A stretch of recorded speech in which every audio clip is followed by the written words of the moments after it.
this video, we're going to write a short program that's going to save itself. And here's how we're going to do that. We're going to load edit.prg. Now this program, all it's going to do is save itself. So we're just going to go to a spot in RAM, and we're going to just save 256 bytes here.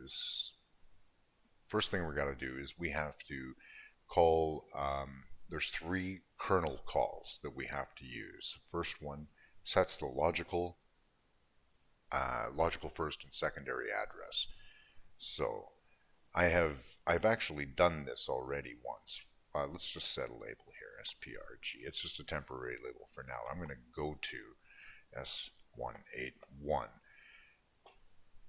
Now this section of code right here, loading Y, X, and A, and then jumping to SLFS. This is the section of code we need here. And let's see, there is 13 bytes altogether, including this chunk of code that we're going to get rid of later. I'm going to copy S181 to sprg 0D bytes. Now, copying anything onto something that's got metadata, like I had the label sprg at 2000, well, anytime you copy or move something onto existing metadata, the existing metadata is obliterated. So we're going to set a new label here, sprg again.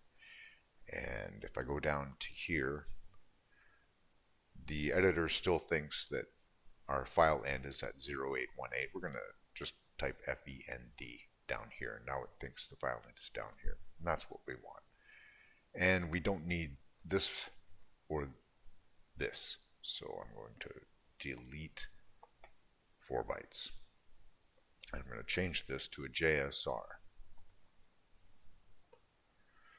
Great, so now we've set our logical first and secondary address. The second thing we have to do is let the kernel know where the file name is located. We don't know where the file name is located yet. We haven't made the file name up yet. So for now, we're just going to point at a null. We're going to set the low byte of null and the high byte of null. And we don't know the length of our string yet, so we're just going to say that for now. And then we would call snam. The string that you have as your file name must be in low RAM. It cannot be in banked RAM. The save routines use bank 0 of RAM, so you have to have everything has to be in low RAM. I've had to use some funky little tricks to be able to save banked RAM. But yeah, your file name must be in low RAM. So next thing you have to do is let the kernel know the start and end locations.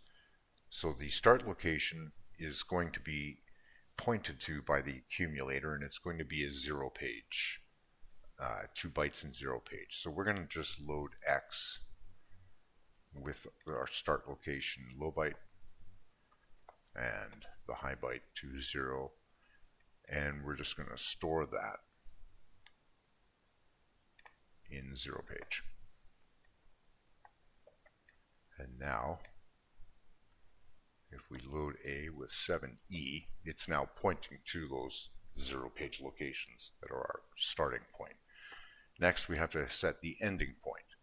And in this case we're going to be saving from 2000 to 2100. There's going to be more code later perhaps, or a lookup table or something. So we're going to set our end location to that. And at this point we can just jump save. So that's great, that's our code, and now we know where our string is going to go. That's going to be our file name. So we're going to set our label here. We can't use fnam because that's a default label that's in low RAM. So we'll set a different label, namf. And let's hit F5 and we can make our file name length my file dot pr oops bin. How about that? F1. Okay, so I'm just going to go nope right there. You can see when I did that, it changed our file end to 02E. But let's go to 2000, say program. Okay, namf.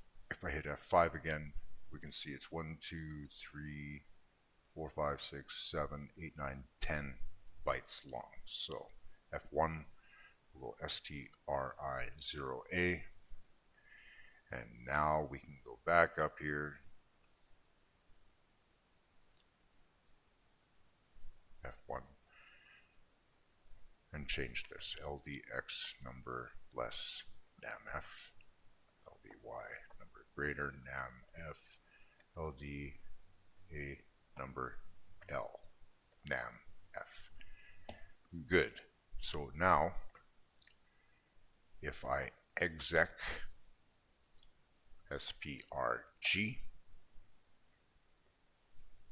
and now I can bring up this and we can see that there is a myfile.bin and its total length, if I hit properties, is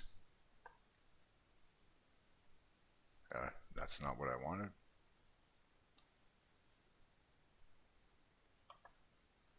Properties. It's 258 bytes. So we got 2 bytes for the file start marker and 256 bytes for my file. So that's how you can save just a chunk of code from 2000 to 2100 from right within the editor.